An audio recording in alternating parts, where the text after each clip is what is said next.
জন্মই যার আজন্ম পাপ, কবির একথা যেন সত্যি হয়ে নিষ্ঠুরভাবে দেখা দিল ৮ বছরের এক শিশু ইব্রাহিমের জীবনে।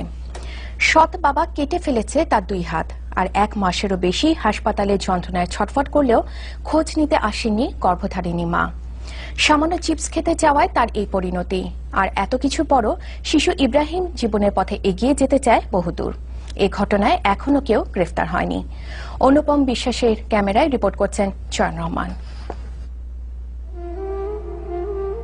কত কাছে প্রিয় খেলনাগুলো, তবু যেন কত দূরে।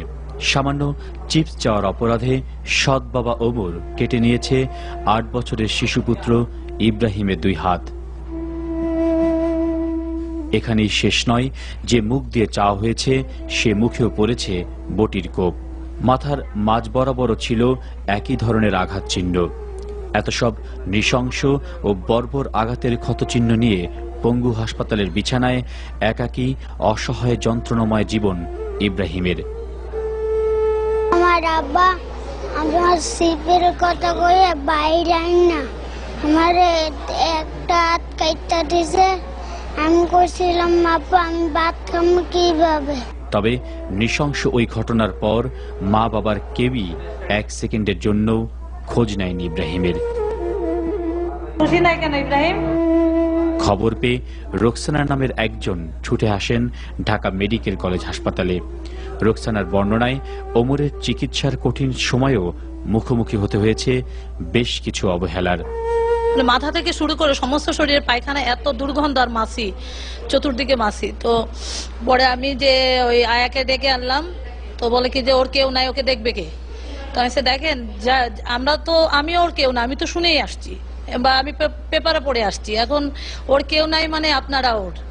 তো বলে কি যে এরকম ভাবে পায়খানা প্রস্রাবকে এরকম ভাবে ধুবে টুবে হ্যান করবে তেন করবে, মানে ওরা একটু বিরক্ত। ইব্রাহিমের শরীরে এত যন্ত্রণা, তবে তা দেখে যেন বোঝার উপায় নেই। বুকে জমানো এত যন্ত্রণার চেয়ে হয়তো সেই কষ্ট এখন খুবই কম তার কাছে। তবু অপলক ২ চোখে ইব্রাহিম এখনো স্বপ্ন দেখে সামনের জীবনে এগিয়ে যাওয়ার। পড়াশোনা করতে। কিভাবে পড়াশোনা করবে তুমি? লিখবা কিভাবে? মুখে কলম দিয়া এরপরে